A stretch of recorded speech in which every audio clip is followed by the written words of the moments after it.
Welcome back to the channel. Today I want to talk about a very exciting topic that I personally love, and it is the McDonald's story.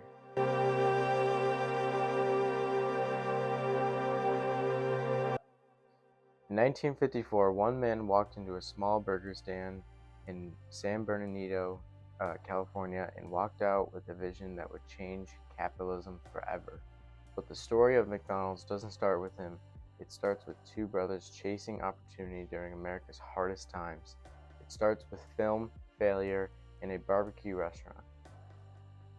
The original dreamers, Richard, who went by Dick, and Maurice, who went by Mac, and they were the McDonald's brothers.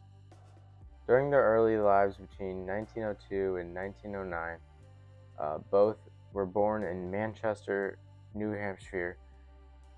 They learned entrepreneurship young, selling postcards. During the Great Depression, work was scarce. The brothers moved west to Hollywood, hoping to break into a movie industry. Theater Air Conditioning Co. Noticing sweltering summer crowds, they retrofitted theaters with portable coolers. By 1937, their savings funded a new venture, a drive-in barbecue stand in Monterey, California, car hops, and 25-item menus. Roller skating servers, ribs, burgers, shakes, pie. But wait, times exceeded 45 minutes. Revenue in 1946 peaked around $125,000 a year, over $1.5 million in today's dollars. Yet labor and inventory costs nearly matched sales. The pivot that changed the world in 1948, they shut the place down and came back with a radical idea. A stripped-down menu, just burgers, fries, and shakes. No waiters, no utensils, no confusion. Sales jumped. Daily volume rose from 200 orders to over 1,000. Margins soared. Labor costs dropped by 30%, food waste by 50%. Behind it all was the Speedee Service System, the fast food assembly line. Engineering the perfection, they needed to nail down the fastest layout, so they grabbed chalk and headed to a tennis court behind the restaurant. They drew full-scale workstations and practiced all of the movements.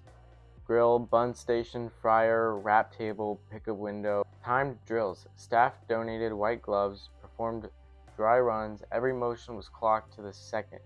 Illiterate and optimized. They moved the fryer 6 inches. They swapped the table order. They shaved 3 seconds off each burger. Dick, you gotta tell him. Tennis court? Okay. He brings me out to this tennis court, and he's drawn this line, the exact dimensions of our kitchen. Sink on the right, extruder on the left. Extruder. Bagging and hood. Hood. Okay. Garnish. This is burger finish. Got it. And then this is burger slide. We could just move those. Okay. Multi-mixer soft drinks. Okay. We bring out our whole staff, and we have them go through the motions, making pretend burgers and fries. All right, Steve, anticipate that. You gotta keep the tray level. Okay. And Dick is running around with this stick, marking where all the equipment should be. Tuck in.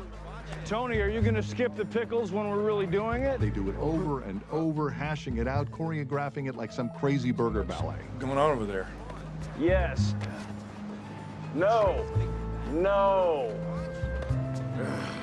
Everybody stop! Stop! Garnish 1. Garnish 2. You've got pickles, you've got onions. It's a goddamn hamburger. After 37 irritations, they achieved a sub-60-second turnover per meal. Setting the backstory, we can introduce the real man behind it all, the relentless Ray Kroc.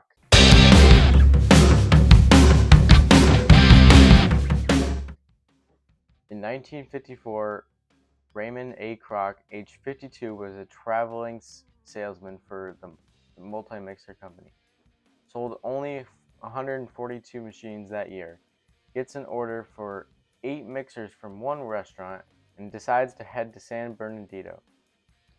When he gets there, he finds 120 burgers being made per hour, staff working fluently together, and no overhead music, and smiles on multiple families.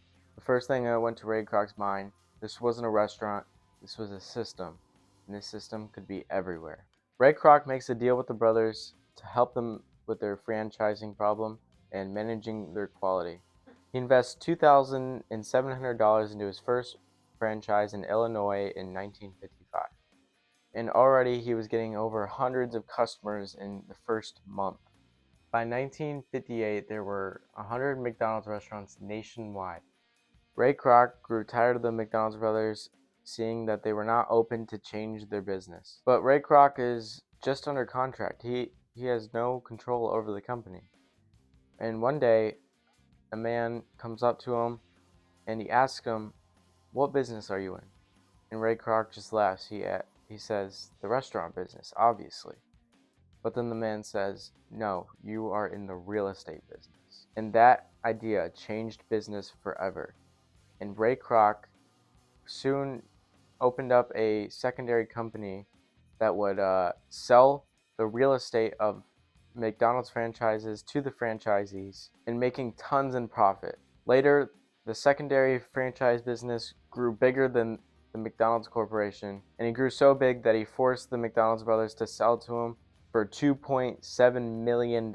It was a handshake deal, and the McDonald's brothers were supposed to get 0.5% of gross sales for life, but unfortunately for them, none of the handshake deals could be confirmed. By 1970, he owned over 15,000 parcels, and by 2024, McDonald's is making $4 billion annually on the land. By today, McDonald's has over 40,000 locations in 120 countries, serving 69 million people daily and making $23 billion in revenue each year and $10 billion in net income. Now, the lesson I want everybody to take from this for young entrepreneurs is that it's system over products. Control the means of production, scale with discipline, own the ecosystem, and know what business you're actually in.